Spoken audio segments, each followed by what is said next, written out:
मेरे जेड़े करीबी दोस्त ने जेड़े आले दुआले मेरे यार दोस्त उन्होंने सारे नूं सलाम कहना। दूसरा असी अल्लाह ताला दे फजल नाल रबुआ दे अहमदी हैं, सानू दुनिया दी ताकत भी नहीं कदी खिलाफत दे कोलों खिंच सकदी। साडे असी मैगनेट नाल जुड़े हैं, तो मैगनेट नाल ही जिंदा रहांगे ते ऐसा ही अगे जाना है इंशाल्लाह उसदी ताला। फिक्र ना करो, अल्लाह ताला सब ठीक कर दे जी अस्सलाम वालेकुम रहमतुल्लाह वबरकातुहू। अज साडे नाल बड़े मुमताज कबड्डी दे प्लेयर जिन्होंने दुनिया सारी जानती है जफरी शाह ने, तो जफरी शाह साहब नाल गलबात करने हैं। तो अस्सलाम वालेकुम शाह साहब। वालेकुम अस्सलाम, अस्सलाम वालेकुम, माशाल्लाह। क्या हाल है आपका? क्या हाल है ਤੁਹਾਡਾ? ठीक ठाक हो? ठीक ठाक शाह साहब अपना सुनाओ। खैर ते ये सानू याद कीता जे? नहीं मैं वैसे ही याद किया, मैं क्या ਤੁਹਾਡਾ ਤੇ खिलाफत ਦੇ ਨਾਲ बड़ा प्यार है, ਤੁਹਾਡਾ ਦੇ नाम ही जफरी शाह हजरत खलीफत मसीह राबे ने रखिया सी, ਤੇ ਤੁਹਾਡੀ ਕਬੱਡੀ ਬੜੇ ਸ਼ੌਕ ਨਾਲ ਦੇਖਦੇ ਸੀ ਨਾ ਸਾਡੇ ਖੁਲਫਾ ਵੀ ਜਿਹੜੇ ਨੇ। ਤੇ ਤੁਹਾਡੀ ਕਬੱਡੀ ਦਾ ਇੱਕ ਅੰਦਾਜ਼ ਹੁੰਦਾ ਸੀ, ਤੁਸੀਂ 2-2 2.5 ਮੀਟਰ ਦਾ ਜੰਪ ਮਾਰ ਕੇ ਦੋਸਤਾਂ ਦੇ ਉੱਤੋਂ ਟੱਪ ਜਾਂਦੇ ਹੁੰਦੇ ਸੀ, ਯਾਦ ਹੈ ਤੁਹਾਨੂੰ? बिल्कुल मेरी बहुत एक्सरसाइज सी। मेरा नाम जफरी शाह है, मैं रबुआ दा रहने वाला, उत्थे ही पैदा होया, उत्थे ही वड्डा होया। मगर मेरी ट्रेनिंग इस तरीके दे नाल होई है कि जिस तरह एक कमांडो नहीं हुंदा उस तरह की मेरी ट्रेनिंग हुई है एमडीए दी वजह दे नाल। क्योंकि मैनू बचपन का शौक सी और मैं एक्सरसाइज करने वाला सी और मैं एक्टिव बहुत ज्यादा सी, जिहदी वजह दे नाल प्यारे आका दे हत्थां च आ गया। तो प्यारे आका ने मैनू हुक्म किया कि तुमने ऐसी कबड्डी खेलनी है जैसा कि मैं खेलता था कादियान में। अच्छा। और मुझे तुम नजर आते हो कि तुम्हारे में बहुत अच्छे चांस है, तुम आगे कबड्डी खेलोगे। और मुझे इतनी खुशी होती है जब तुम कबड्डी खेलते हो और मुझे लोग आगे बताते हैं मैं स्पेशल तुम्हारा मैच देखने आता हूँ। तो इसके साथ बड़ी खुशी ये है कि तुम जब कबड्डी खेलते हो तो बहुत ज्यादा गैर अहमदी लोग, जो गैर जमात लोग हैं, इर्द गिर्द के गाँव के लोग, वो आते हैं देखने के लिए। वो कहते हैं कि हम तो जफरी शाह की यहाँ रहुआ में कबड्डी देखने आए हैं, मगर आपका माहौल देखकर हमें और भी शौक पड़ गया है कि रहुआ दोबारा आए और दोबारा इसका मैच देखें। हम आप जब भी आपका इज्तिमा या टूर्नामेंट होता है तो हम स्पेशल आते हैं गाँव से। अब मगर हम अहमदी लोग नहीं है। हजूर ने मनु किया कि सब ने, मैं उन्होंने प्यारे आके ही कहना सी खलीफा राबे उन्होंने दी मैं शफकत हाथों च वड्डा आया। दूसरा मेरे नाल उन्हों दा प्यार इस तरह सी बेटियां की तरह। मनु इजाजत सी उन्होंने वक्फे जदीद दफ्तर च जान दी, उन्होंने महीने च 2 बारी मिलना तो उन्होंने शफकत लैनी। और उन्होंने मनु होम्योपैथिक दी मैनू मूंह च गोलियां भी पांदे सी, कहंदे सी ए खाया कर। अच्छा। और दूसरा मन कहंदे सी कि तुम्हारी कबड्डी का इतना असर हुआ है हमारे इर्द गिर्द गाँव में, रबुआ के पंजाब में, कि वो लोग खुद आकर कहते हैं कि यहाँ एक जफरी शाह कबड्डी खेलता है, हम उसका मैच देखने आए हुए हैं। तो हमें पता नहीं था कि आप लोगों का इतना अच्छा खलूस माहौल, इतना अच्छा साफ सुथरा माहौल है कि हम बहुत सोचों में पड़ गए हैं कि ये लोग तो वाकई वो लोग हैं जिनकी हमें बहुत बड़ी देर से इंतजार थी। और वो लोग आप ऐसा उन्होंने कहा कि हजूर हम तो रबा में जफरी शाह की कबड्डी देखने आते थे, अब हम अहमदी हो गए हुए हैं और बड़ी देर के हमारे बच्चे भी अहमदी हो गए हुए हैं, सारी फैमिली अहमदी हो गई। तो ऐसा मुझे बड़े प्यार से कहते थे कि ये भी एक मुबल्लग का हिस्सा है, ये भी एक तबलीग का हिस्सा है।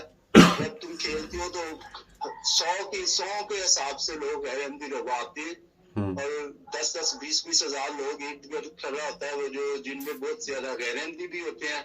और वो ऐसा उनमें वो खुद भी खेलते थे और वो ऐसा वो अहमदियत में आ गए हैं। वो हजूर मन इस गलों की बड़ा मन शाबाश मिलती सी ऐसा बोलो। अच्छा मैनू शाह साहब मैनू भी याद है हजरत खलीफत मसीह खामस ਜਦੋਂ ਜਰਮਨੀ ਇੱਕ ਨਮਾਇਸ਼ੀ ਮੈਚ ਹੋਇਆ ਸੀ, ਤੁਸੀਂ ਉੱਥੇ ਵੀ ਮਾਸ਼ਾਅੱਲਾ ਆਏ ਸੀ, ਤੁਸੀਂ ਖੇਲਿਆ ਸੀ ਤੇ ਤੁਸੀਂ ਜੰਪ ਕੀਤਾ ਸੀ, ਉਹ ਜੈਸਾ ਰਵਾਇਤੀ ਜੰਪ ਜਿਹੜਾ ਤੁਹਾਡਾ ਹੁੰਦਾ ਹੈ ਤਕਰੀਬਨ 2-2.5 ਮੀਟਰ ਦਾ, ਤੁਸੀਂ ਜੰਪ ਕੀਤਾ ਸੀ ਤੇ ਹਜ਼ੂਰ ਬੜੇ ਖੁਸ਼ ਹੋਏ ਸੀ ਤੇ ਤੁਸੀਂ ਸਿੱਧੇ ਜਾ ਕੇ ਤੇ ਹਜ਼ੂਰ ਦੇ ਕਦਮਾਂ 'ਚ ਬੈਠ ਗਏ ਸੀ, ਯਾਦ ਹੈ ਤੁਹਾਨੂੰ? जी मनु इजाजत सी सब वालों उन्होंने दे बाडीगार्ड आले इर्द गिर्द जेडे लोग सी उन्होंने सब नूं पता सी कि जफरी नूं इजाजत है हजूर दे कदमां च बैठण दी। हजूर दा मैं समझना मेरा मेरा अपना प्यार मुहब्बत भी बहुत ज्यादा वध गया सी हजूर दे नाल। मैं उन्हां दी जुतियां चुक के अगे रख दिंदा सी। मैं खिलाफत जदों खलीफा सालिस वफात पाए ने उदों भी मैनूं साहब ने पहले घंटे तो मैं आखिर तक उन्हां दे नाल रहा। अच्छा। और मैं बहुत करीब सी।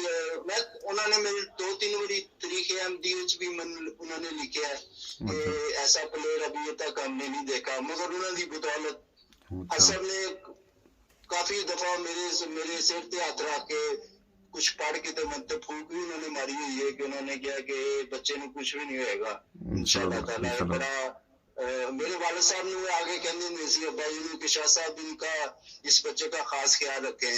तो ये वो इस तरह जिस तरह मैं ड्यूटियां भी देता सी। मैं बिश्ते में कब्रे 3 साल ड्यूटी दी थी राती बाहर वाले कब्रिस्तान। और सारे मैं अपने यंग उम्र च अपने दोस्तों के वालिद जिहड़े वफात पाए होंदे सी अपने हत्थां दे नाल लैब दे विच रख दिंदा सी। मैं डर डर कोई नहीं सी हुंदा क्योंकि जमात अहमदी एक ऐसी चीज है जिहड़ी कि दुनिया दे उत्ते सिर्फ एक ही जमात ऐसी है जिहदे नाल सारा मैग्नेट इकट्ठा होया। उन कहंदे ने खिलाफत। सही। और खिलाफत ऐसी चीज है। देखो मैं तुहानू एक गल दसां। हां जी। जमात अहमदिया ए शहादत गाह जे। मैं तुहानू साफ दसां इत्थे एक बंदा जदों जमात च कोई भर्ती नहीं हुंदी इत्थे अहमदी जिहड़े अहमदी हुंदे ने ओ सारा खौफ वगैरह डर शर कट के अहमदी हुंदे जे। और ओदी वजह दे नाल खुदा ताला ने अल्लाह बरकत पाई है कि खिलाफत ऐसी चीज है जिसकी वजह दे नाल असी सारे लोग उन्हां दे नाल वाबस्ता हां।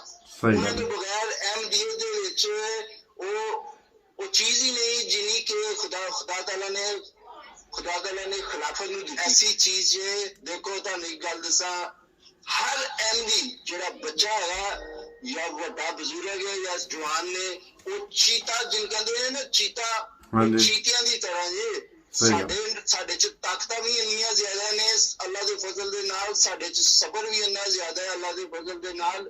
साडियां औरतां साडियां भैणां भरा जेड़े सारे बुजुर्ग जेड़े ने एक कमांडो दी हैसियत दे नाल अहमदी हुंदा जे। एक बंदा अहमदी च कोई भर्ती नहीं हुंदी है। बड़ी मुश्किल जेड़ा एक बारी अहमदी हो गया ओ खिलाफत दे झंडे दे थल्ले वड़ गया उहदे कोल बाहर नहीं निकलिया जांदा। और वो लोग जिहड़े हरकतां करदे ने वो साडे यारां दोस्तां दे साडे यार दोस्त ने साडे बुजुर्गां दी औलादां ने। मगर उन्हां नूं पुछना पेगा कि तुहानू किस चीज की तकलीफ हुई है जिहदी वजह नाल तुसीं ऐसी हरकतां या ऐसी गल्लां करदा। कमीनपुना जो घटिया हरकत हां जी ओदे उत्ते उतरे ने। तुहाडी गल ते जाए मैं समझ गया तुहाडा तो की मतलब। असल च गल पता की गल हर अहमदी जिहड़ा एक इतफाल खुदाम उन्होंने रल के एक ऐसी ताकत बनाई है जिसका नाम है खिलाफत। सही बात। और खिलाफत ऐसी चीज है कि जमात खिलाफत तो 5 मिनट बगैर खिलाफत तो नहीं टुर सकती। सही गल है। एक मसीह मौद अलैहिस्सलाम का हुक्म है कि जे तुसी अपनी जमात नूं बचाना जे ते ये चीज नाल होएगी ते बचेगी। उस तो अलावा जमात कमजोर हो जाएगी। हाँ जी।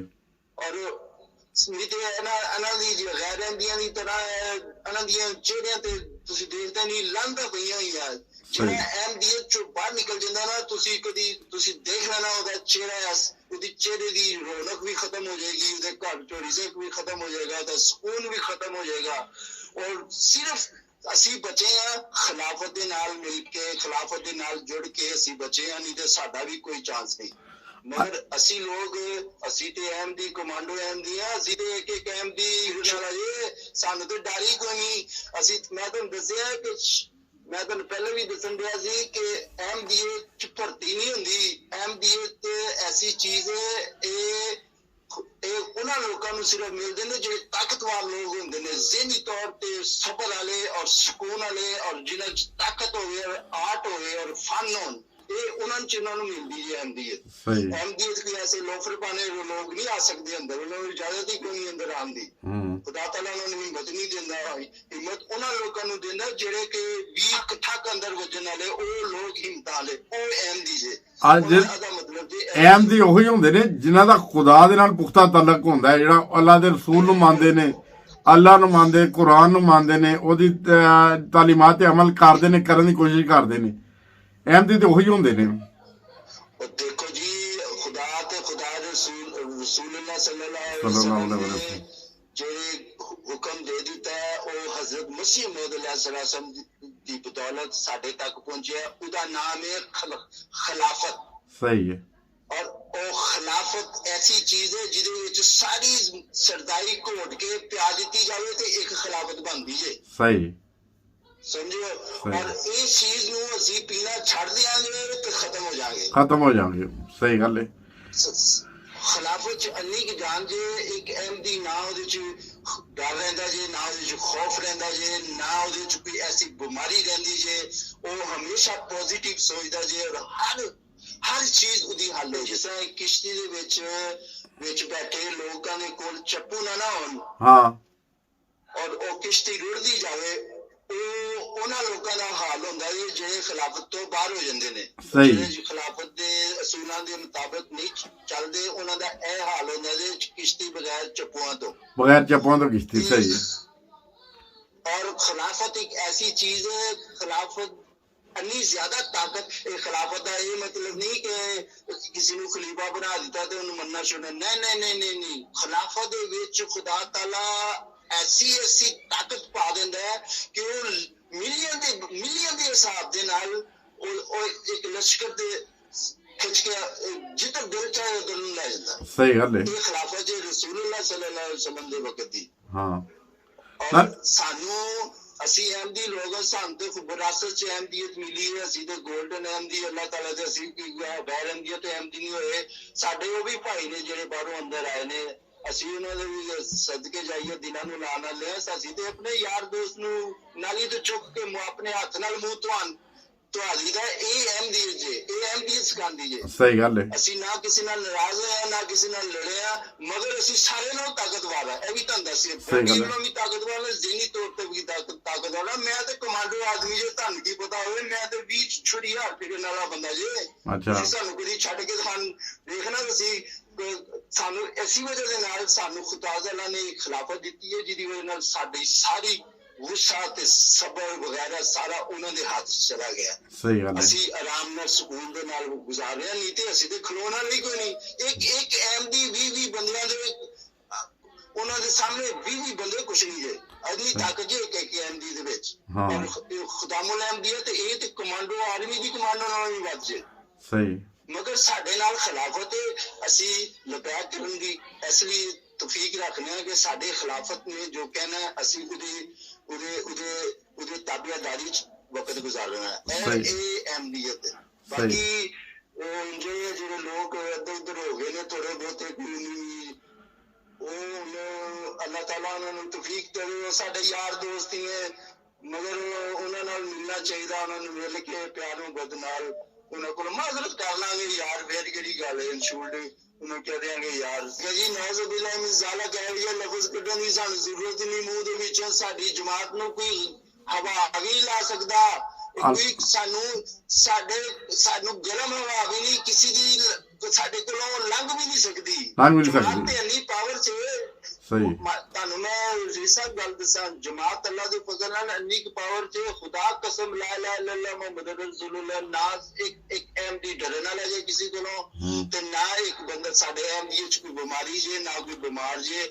ਬਜ਼ੁਰਗਾਂ ਤੋਂ ਲੈ ਕੇ ਬੱਚਿਆਂ ਤੋਂ ਲੈ ਕੇ ਸਾਡੀ ਮੁਸਤਰਾਤ ਸਾਰੇ ਫੁੱਲ ਫਿਟ ਨੇ। ਜਿਸ ਤਰ੍ਹਾਂ ਇੱਕ ਚੀਤਾ ਨਹੀਂ ਹੁੰਦਾ, ਚੀਤਾ, ਇਹ ਉਹ ਜਮਾਤ ਹੈ ਜਿਹਦਾ ਨਾਮ ਚੀਤਾ ਹੈ। ਮੈਨੂੰ ਗਰਾਊਂਡ ਚ ਲੋਕ ਕਹਿੰਦੇ ਸੀ ਜ਼ਫਰੀ ਚੀਤਾ, ਕਹਿੰਦੇ ਚੀਤਾ ਬੰਦਾ ਹੋਵੇ ਤੇ ਚੀਤੇ ਹਾਰਦਾ ਹੋਵੇ, ਜ਼ਫਰੀ ਵਗੈਰਾ ਹੋਵੇ। ਇਸ ਤਰ੍ਹਾਂ ਲੋਕਾਂ ਨੇ ਮੈਨੂੰ ਅੱਗੇ ਲਿਆ ਕੇ ਖਿਡਾਇਆ ਮੈਨੂੰ। ਤੇ ਮੈਂ ਜਮਾਤ ਅਹਿਮਦੀ, ਅਸੀਂ ਤੇ 2 ਦਿਨ ਚ ਖਤਮ ਹੋ ਜਾਈਏ ਜੀ। ਅਸੀਂ ਖਿਲਾਫਤ ਦੀ ਇੱਕ ਵੀ ਗੱਲ ਨਾ ਮੰਨੀਏ ਤੇ ਸਾਡੇ ਚ ਇੰਨੀ ਤਾਕਤ ਹੀ ਅਸੀਂ ਨਾ ਕਰ ਸਕੀਏ। ਮਗਰ ਇਹ ਲੋਕ ਜਿਹੜੇ ਜਿਨ੍ਹਾਂ ਨੇ ਥੋੜੀ ਜਿਹੀ ਪ੍ਰੋਬਲਮ ਜੀ ਉਹਨਾਂ ਨੇ ਆਪਣੇ ਪ੍ਰੋਬਲਮ ਤੇ ਕੋਈ ਨਹੀਂ ਹੈ, ਉਹਨਾਂ ਨੂੰ ਵਿਚਾਰਿਆਂ ਨੂੰ ਪਤਾ ਨਹੀਂ ਕੀ ਤਕਲੀਫ ਹੈ, ਉਹਨਾਂ ਕੋਲੋਂ ਪੁੱਛਣਾ ਇਹ ਪਤਾ ਕਿ ਸ਼ਾਹ ਸਾਹਿਬ ਤੁਹਾਨੂੰ ਮੈਂ ਦੱਸਦਾ, ਇਹ ਲੋਕੀ ਉਹ ਨੇ ਜਿਨ੍ਹਾਂ ਦਾ ਕਦੀ ਨਾ ਕਦੀ ਅਖਰਾਜ ਹੋਇਆ ਜਮਾਤੋਂ ਹਨਾ, ਜਾਂ ਕੋਈ ਸਜ਼ਾਵਾਂ ਮਿਲੀਆਂ ਨੇ ਜਾਂ ਭੈੜੀਆਂ ਹਰਕਤਾਂ ਕਰਦੇ ਸੀ ਹਨਾ। ਦੇਖੋ ਉਹਨਾਂ ਜਿਨ੍ਹਾਂ ਨੂੰ ਤੇ ਮਿਲੀਆਂ ਨੇ ਸਜ਼ਾਵਾਂ, ਉਹ ਉਹਨਾਂ ਦਿਲ 'ਚ ਮੁਨਾਫਕਤ ਸੀ ਹਨਾ, ਉਹਨਾਂ ਦਿਲ 'ਚ ਇੱਕ ਉਹ ਜ਼ਹਿਰ ਸੀ, ਉਹ ਜ਼ਹਿਰ ਉਗਲਦੇ ਪਏ ਨੇ, ਉਹ ਜ਼ਹਿਰ ਉਗਲਣ ਦਾ ਇੱਕ ਬਹਾਨਾ ਉਹਨਾਂ ਬਣਾਇਆ ਵੇ। ਬਾਕੀ ਜਿਹੜੇ ਮੁਖਲਸ ਨੇ ਜਮਾਤ ਦੇ ਨਾਲ, ਅੱਜ ਵੀ ਮੁਖਲਸ ਨੇ, ਉਹ ਕੱਲ ਵੀ ਰਹਿਣਗੇ ਤੇ ਤਾਂ ਕਿਆਮਤ ਰਹਿਣਗੇ ਇਨਸ਼ਾਅੱਲਾ ਤਾਲਾ। ਇਨਸ਼ਾਅੱਲਾ ਤਾਲਾ। ਮਗਰ ਜਿਹੜੇ ਵਿਚਾਰੇ ਥੋੜੇ ਜਿਹੇ ਫਿਸਲ ਗਏ ਨੇ, ਇਹਨਾਂ ਦੀ ਇਹ ਫਿਸਲੇ ਹੋਏ ਨਾ, ਇਹ ਫਿਸਲੇ ਹੋਏ ਉਹ ਹੀ ਨੇ ਕਿ ਜਿਨ੍ਹਾਂ ਨੇ ਦੇਖੋ ਕਿਸੇ ਵਕਤ ਵਿੱਚ ਅਖਰਾਜ ਹੋਏ ਸੀ ਨਾ, ਉਹਨਾਂ ਦਿਲ ਵਿੱਚ ਕਦੂਰਤ ਸੀ ਹਨਾ, ਉਹਨਾਂ ਦਿਲ 'ਚ ਨਫ਼ਰਤ ਸੀ, ਉਹਨਾਂ ਦਿਲ 'ਚ ਬੁਗਜ਼ ਸੀ ਹਨਾ, ਉਹਨਾਂ ਨੇ ਆਪਣਾ ਬੁਗਜ਼ ਜ਼ਾਹਿਰ ਕੀਤਾ ਬਸ। ਤੁਹਾਡੀ ਗੱਲ ਬਿਲਕੁਲ ਬਜਾਏ, ਮੈਂ ਤਾਂ ਇਸ ਗੱਲ ਨੂੰ ਤਇਦ ਕਰਨਾ। ਅਸਲ 'ਚ ਗੱਲ ਪਤਾ ਹੈ, ਜਿਨ੍ਹਾਂ ਲੋਕਾਂ ਨੇ, ਜਿਹੜੇ ਲੋਕ ਥੋੜੇ ਜਿਹੇ ਕਮਜ਼ੋਰ ਸੀ ਜਾਂ ਕਿਸੇ ਕੰਪਲੈਕਸ ਦੇ ਵਿੱਚ ਵੱਡੇ ਹੋਏ ਨੇ, ਅਹਿਮੀਅਤ ਦੀ ਵਜ੍ਹਾ ਦੇ ਨਾਲ ਉਹਨਾਂ ਨੂੰ ਸਹੀ ਮੌਕਾ ਨਹੀਂ ਮਿਲ ਸਕਿਆ ਖਿਦਮਤ ਕਰਨ ਦਾ, ਜਾਂ ਉਹਨਾਂ ਕੋਲੋਂ ਖਿਦਮਤ ਨਹੀਂ ਹੋ ਸਕੀ, ਉਹਨਾਂ 'ਚ ਕੰਪਲੈਕਸ ਪੈਦਾ ਹੋ ਗਿਆ, ਉਹਦੀ ਵਜ੍ਹਾ ਨਾਲ ਜਦੋਂ ਉਹ ਬਾਹਰ ਆਏ ਨੇ ਤੇ ਉਹਨਾਂ ਨੇ ਕਿਹਾ ਅੱਛਾ ਹੁਣ ਥੋੜੀ ਜਿਹੀ ਦੂਸਰੀ ਗੱਲ ਕਰਕੇ ਵੀ ਦੇਖ ਲਈਏ। ਮਗਰ ਇਹਦੇ ਤੇ ਕਿਸੇ ਇੱਕ ਮਿਲੀ ਸੈਂਟੀਮੀਟਰ ਦਾ ਵੀ ਜਮਾਤ ਅਹਿਮਦੀਆ ਤੇ ਕੋਈ ਐਸਾ ਬੋਝ ਨਹੀਂ ਹੈ, ਤੇ ਨਾ ਜਮਾਤ ਅਹਿਮਦੀਆ ਨਾ ਸੋਚਦੀ ਹੈ ਇਹਨਾਂ ਦੇ ਮੁਤਲਕ। ਮਗਰ ਸਾਨੂੰ ਚਾਹੀਦਾ, ਫਿਰ ਵੀ ਸਾਨੂੰ ਚਾਹੀਦਾ ਕਿ ਅਸੀਂ ਇਹਨਾਂ ਲੋਕਾਂ ਨਾਲ ਮਿਲੀਏ, ਇਹਨਾਂ ਨੂੰ ਮਿਲ ਕੇ ਇਹਨਾਂ ਦੇ ਨਾਲ ਤਸੱਲੀ ਨਾਲ ਬੈਠ ਕੇ ਸੌਰੀ ਕਰਕੇ ਕੋਈ ਐਸੀ ਗੱਲ ਕਰਕੇ ਇਹਨਾਂ ਨੂੰ ਦੁਬਾਰਾ, ਇਹਨਾਂ ਦੀਆਂ ਔਲਾਦਾਂ ਨੂੰ ਦੁਬਾਰਾ ਅੰਦਰ ਲਿਆ ਕੇ ਸ਼ਾਇਦ ਅੱਲਾਹ ਤਾਲਾ ਇਹਨਾਂ ਨੂੰ ਤੌਫੀਕ ਦੇ ਦੇ ਇਹ ਦੁਬਾਰਾ ਉਸ ਤਰ੍ਹਾਂ ਹੀ ਕਰਵਾਉਣ ਦੀ ਜਿਸ ਤਰ੍ਹਾਂ ਪਹਿਲੇ ਸੀ। ਔਰ ਅਗਰ ਇਹਨਾਂ ਦਾ ਦਿਲ ਚਾਹੁੰਦਾ ਹੈ ਇਹੋ ਜਿਹੀਆਂ ਹਰਕਤਾਂ ਕਰਨ ਨੂੰ, ਤੇ ਫਿਰ ਵੀ ਕੋਈ ਗੱਲ ਨਹੀਂ, ਅਸੀਂ ਬਦਦੁਆ ਨਹੀਂ ਦੇਣੀ ਤੇ ਨਾ ਕਿਸੇ ਦੇ ਖਿਲਾਫ ਕੋਈ ਗੱਲ ਕਰਨੀ ਹੈ। ਸਾਡਾ ਅੱਲਾਹ ਤਾਲਾ ਹਾਫਿਜ਼ ਨਾਸਰ ਹੈ, ਇਹਨਾਂ ਦਾ ਵੀ ਉਹ ਹਾਫਿਜ਼ ਨਾਸਰ ਹੋਵੇ। ਮਗਰ ਉਹ ਹੈ ਤੇ ਸਾਡੇ ਚੋਂ ਹੀ ਨੇ, ਸਾਡੇ ਚੋਂ ਹੀ ਬਾਹਰ ਗਏ ਨੇ, ਉਹਨਾਂ ਚ ਅਸਲ ਚ ਕੰਪਲੈਕਸ ਉਹਨਾਂ ਨਾਲ ਕੋਈ ਗੱਲ ਨਹੀਂ ਕਰਦਾ। ਤੁਸੀਂ ਇਹ ਵੀ ਬੜੀ ਪ੍ਰੋਬਲਮ ਹੈ ਨਾ। ਅਗਰ ਇੱਕ ਬੰਦਾ ਥੋੜਾ ਜਿਹਾ ਨਾਰਾਜ਼ ਹੋ ਜਾਏ ਫਿਰ ਉਹ ਸਾਰੇ ਛੱਡ ਦਿੰਦੇ ਨੇ, ਉਹ ਰਹਿ ਜਾਂਦਾ ਇਕੱਲਾ, ਔਰ ਜਿਹਦੀ ਵਜ੍ਹਾ ਦੇ ਨਾਲ ਇਹ ਹਰਕਤਾਂ ਸ਼ੁਰੂ ਹੋ ਜਾਂਦੀਆਂ। ਮਗਰ ਇੱਕ ਅਗਰ ਬੱਚਾ ਕੋਈ ਗਲਤੀ ਕਰੇ ਫਿਰ ਉਹਦੀ ਇੱਕ ਥੈਰੇਪੀ ਹੁੰਦੀ ਹੈ, ਉਹਨੂੰ ਸਮਝਾਈਦਾ ਇਸ ਤਰ੍ਹਾਂ ਕਿ ਇਸ ਤੋਂ ਬਾਅਦ ਇਸ ਤਰ੍ਹਾਂ ਨਹੀਂ ਕਰਨਾ, ਇਸ ਤਰ੍ਹਾਂ ਕਰੇਗਾ ਤੇ ਫਿਰ ਇਹ ਨੁਕਸਾਨ ਹੋਏਗਾ। ਉਹ ਐਸਾ ਫਿਰ ਉਸੇ ਲੈਵਲ 'ਚ ਆ ਜਾਂਦਾ ਜਿਸ ਲੈਵਲ 'ਚੋਂ ਬਾਹਰ ਨਿਕਲਿਆ ਹੁੰਦਾ। ਮਗਰ ਤੁਹਾਡੀ ਗੱਲ ਠੀਕ ਹੈ, ਮੁਨਾਫਕਾਤ ਇੱਕ ਬੜਾ ਸਖਤ ਲਫ਼ਜ਼ ਹੈ, ਇਹ ਸਾਨੂੰ ਅਹਿਮਦੀਆ ਨੂੰ ਜ਼ੇਬ ਹੀ ਨਹੀਂ ਦਿੰਦਾ ਮੂੰਹ ਤੋਂ ਲਿਆਣਾ। ਮੁਨਾਫਕ ਇਹ ਹੈ ਇੱਕ ਮਨੂਸ ਜਿਹਾ ਲਫ਼ਜ਼ ਹੈ। ਨਹੀਂ, ਇਹਨਾਂ ਦੇ ਕੋਲੋਂ ਗਲਤੀ ਹੋ ਗਈ ਹੈ ਔਰ ਇਸ ਗਲਤੀ ਨੂੰ ਦੋਨੋਂ ਤਰਫੋਂ ਬੈਠ ਕੇ ਤੇ ਸੌਰੀ ਕਰ ਲੈਣੀ ਚਾਹੀਦੀ ਹੈ। ਫਿਰ ਕਿਹੜੀ ਗੱਲ, ਰਸੂਲੁल्लाह सल्लल्लाहु अलैहि वसल्लम ਨੇ ਇਹੀ ਤੇ ਸਾਨੂੰ ਹੁਕਮ ਦਿੰਦੇ ਸੀ ਕਿ ਨਾਰਾਜ਼ ਹੋ ਜਾਓ ਤੇ ਦੁਬਾਰਾ ਜਾ ਕੇ ਕੋਸ਼ਿਸ਼ ਕਰੋ ਮਨਾਉਣ ਦੀ, ਸ਼ਾਇਦ ਮੰਨ ਲਈ ਜਾ। ਸਹੀ, ਠੀਕ ਹੈ, ਚਲੋ ਠੀਕ ਹੈ। ਤੁਸੀਂ ਇੱਕ ਸਪੋਰਟਸਮੈਨ ਉਸ ਹਿਸਾਬ ਨਾਲ ਤੁਸੀਂ ਕਿਹਾ ਸੁਲ੍ਹਾ ਸਾਡੀ ਤੇ ਸੁਲ੍ਹਾ ਵੇ। ਸਿਰਫ ਇਹ ਚੀਜ਼ ਹੈ ਕਿ ਜਿਹੜੇ ਉਹ ਲੋਕੀ ਜਿਹੜੇ ਕੋਈ ਮੁਨਾਫਿਕ ਨੇ ਉਹਨਾਂ ਨੂੰ ਆਪਣੇ ਗਿਰਬਾਨ ਝਾਂਕਣਾ ਕਿ ਦੇਖਣਾ ਚਾਹੀਦਾ ਹੈ। ਦੇਖੋ ਉਹਨਾਂ ਦੇ ਜਿਹੜੇ ਸਾਰੇ ਇਸ ਪ੍ਰੋਪਗੈਂਡੇ ਦੇ ਨਾਲ ਕੁਝ ਲੋਕੀ, ਇੱਕ ਬੰਦਾ ਵੀ ਅਗਰ ਦੇਖੋ ਦੀਨ ਤੋਂ ਪਰੇ ਹਟੇਗਾ ਨਾ ਤੇ ਉਹ ਆਖਰ ਦੇ ਵਿੱਚ ਖੁਦਾ ਉਹਨਾਂ ਨੂੰ ਪੁੱਛੇਗਾ ਕਿ ਨਹੀਂ ਕਿ ਤੁਸੀਂ ਕਿਉਂ ਐਂ ਦੀ ਤਰਬੀਅਤ ਕੀਤੀ, ਕਿਉਂ ਐਂ ਦਾ ਕੰਮ ਕੀਤਾ ਸੀ ਕਿ ਨਹੀਂ। ਖੁਦਾ ਤੇ ਇਹਨਾਂ ਦੀ ਗਿਰਬਾਨ ਨੂੰ ਪਕੜੇਗਾ, ਜ਼ਰੂਰ ਪਕੜੇਗਾ। ਮਗਰ ਇਹਨਾਂ ਨੂੰ ਕੋਈ ਸ਼ਰਮ ਮਜ਼ਾਕ ਕਰਨੀ ਚਾਹੀਦੀ ਹੈ। ਕਮ ਅਜ਼ ਕਮ ਐਸੀ ਮੁਨਾਫਰਤ ਬਣਾਉਣ ਤੋਂ ਪਹਿਲੇ ਸੋਚਣਾ ਚਾਹੀਦਾ ਹੈ ਕਿ ਖੁਦਾ ਦੀ ਲਾਠੀ ਬੇਆਵਾਜ਼ ਹੈ, ਅੱਜ ਨਹੀਂ ਤੇ ਕੱਲ ਉਹਨਾਂ ਤੇ ਚੱਲ ਵੀ ਸਕਦੀ ਹੈ, ਨਹੀਂ ਤੇ ਆਖਰਤ ਦੇ ਵਿੱਚ ਜ਼ਰੂਰ ਚੱਲੇਗੀ। ਉਹ ਤੋਂ ਬਚਣ ਲਈ ਕਮ ਅਜ਼ ਕਮ ਆਪਣੇ ਦੇਖੋ ਆਪਣਾ ਮਾਲਨਾਮਾ ਤੇ ਸਿੱਧਾ ਕਰਨ ਕਿ ਐਸਾਂ ਦੇ ਪ੍ਰੋਪਗੈਂਡੇ ਨਾ ਕਰਨ। ਦੇਖੋ ਜੀ ਸਾਹਿਬ ਤੁਹਾਡੀ ਗੱਲ ਬਿਲਕੁਲ ਬਜਾਏ। ਜਦੋਂ ਤੱਕ ਅਸੀਂ ਖਿਲਾਫਤ ਦੇ ਨਾਲ ਜੁੜੇ ਆ, ਖਿਲਾਫਤ ਦੇ ਨਾਲ ਖਿਲਾਫਤ ਇੱਕ ਮੈਗਨੇਟ ਹੈਗਾ, ਇਸ ਤੋਂ ਇਲਾਵਾ ਜਮਾਤ ਇੱਕ ਆਨੇ ਦੀ ਵੀ ਨਹੀਂ। ਸਹੀ ਗੱਲ ਹੈ। ਖਿਲਾਫਤ ਇੱਕ ਮਿੰਟ ਚੱਦਰ ਹੋਵੇ ਤੇ ਜਮਾਤ ਦਾ ਪਤਾ ਹੀ ਨਾ ਲੱਗੇ ਕਿੱਥੇ ਗਈ। ਖੁਦਾ ਤਾਲਾ ਨੇ ਹੁਕਮ ਦਿੱਤਾ ਹੈ ਕਿ ਅਗਰ ਤੂੰ ਆਪਣੀ ਕੌਮ ਨੂੰ ਬਚਾਣਾ ਹੈ ਤੇ ਫਿਰ ਇਹਦੇ ਵਿੱਚ ਇੱਕ ਐਸਾ ਖਿਲਾਫਤ ਦਾ ਸਿਲਸਿਲਾ ਜਾਰੀ ਰੱਖੋ ਜਿਹੜਾ ਕਿ ਰਸੂਲੁल्लाह सल्लल्लाहु अलैहि वसल्लम ਦਾ ਹੁਕਮ ਦੇ ਮੁਤਾਬਕ ਸ਼ੁਰੂ ਹੋਇਆ ਸੀ। ਜਿਹਦੀ ਵਜ੍ਹਾ ਨਾਲ ਜਮਾਤ ਅੱਜ ਮਿਲੀਅਨ ਦੇ ਹਿਸਾਬ ਨਾਲ ਇੱਕ ਮੁੱਠ ਚ ਹੋਇਆ ਵੇ। ਸਾਨੂੰ ਕੱਲ ਆਰਡਰ ਹੋਇਆ ਨਾ, ਸਾਨੂੰ ਕੱਲ ਇਸ਼ਾਰਾ ਵੀ ਹੋਵੇ ਤੇ ਯਕੀਨ ਕਰੋ ਸਾਨੂੰ ਦੁਨੀਆ ਤੋਂ ਡੱਕਣ ਵਾਲਾ ਹੀ ਕੋਈ ਨਹੀਂ। ਸਾਡੇ ਚ ਹਰ ਕਿਸਮ ਦਾ ਸੀ, ਦੁਨਿਆਵੀ ਵੀ ਇਲਮ ਹੈ ਸਾਡੇ ਕੋਲ, ਮੁਸਲਮਾਨੀ ਦੁਨਿਆਵੀ ਅੱਲਾ ਦੇ ਫਜ਼ਲ ਨਾਲ ਤਾਕਤ ਨਾਲ ਵੀ, ਔਰ ਫਿਟਨੈਸ ਸਾਡੀ ਸਾਰਾ ਐਮ ਵੀ ਜਿਹੜਾ 4-5 ਮਿਲੀਅਨ ਇੰਜ ਘੋੜੇ ਦੀ ਤਰ੍ਹਾਂ ਫਿੱਟ ਜੇ ਸਾਰੇ। ਤੇ ਮੇਰੇ ਜਿਹੜੇ ਕਰੀਬੀ ਦੋਸਤ ਨੇ ਜਿਹੜੇ ਆਲੇ ਦੁਆਲੇ ਮੇਰੇ ਯਾਰ ਦੇ ਸੁਣਨ ਸਾਰੇ ਨੂੰ ਸਲਾਮਾ ਕਹਿਣਾ। ਦੂਸਰਾ ਅਸੀਂ ਅੱਲਾਹ ਤਾਲਾ ਦੇ ਫਜ਼ਲ ਨਾਲ ਰਬਵਾ ਦੇ ਅਹਿਮਦੀ ਹੈ, ਸਾਨੂੰ ਦੁਨੀਆ ਦੀ ਤਾਕਤ ਵੀ ਨਹੀਂ ਕਦੀ ਖਿਲਾਫਤ ਦੇ ਕੋਲੋਂ ਖਿੱਚ ਸਕਦੀ। ਸਾਡੇ ਅਸੀਂ ਮੈਗਨੇਟ ਨਾਲ ਜੁੜੇ ਆ, ਜਦੋਂ ਮੈਗਨੇਟ ਨਾਲ ਹੀ ਜ਼ਿੰਦਾ ਰਹਾਂਗੇ ਤੇ ਐਸਾ ਹੀ ਅੱਗੇ ਜਾਣਾ ਹੈ ਇਨਸ਼ਾਅੱਲਾ। ਸਭ ਠੀਕ ਕਰ ਦੇਗਾ। ਬਹੁਤ ਸ਼ੁਕਰੀਆ ਸ਼ਾਹ ਸਾਹਿਬ, ਬਹੁਤ ਸ਼ੁਕਰੀਆ, ਤੁਸੀਂ ਬਹੁਤ ਸ਼ੁਕਰੀਆ ਟਾਈਮ ਦਿੱਤਾ ਆਪਣਾ ਕੀਮਤੀ। ਹਸਤਾ ਵਸਤਾ ਪਾਕਿਸਤਾਨ ਟੀਵੀ ਇੰਟਰਨੈਸ਼ਨਲ ਨੂੰ ਤੇ ਜੁੜੇ ਰਹੋ ਹਸਤਾ ਵਸਤਾ ਪਾਕਿਸਤਾਨ ਟੀਵੀ ਇੰਟਰਨੈਸ਼ਨਲ ਦੇ ਨਾਲ।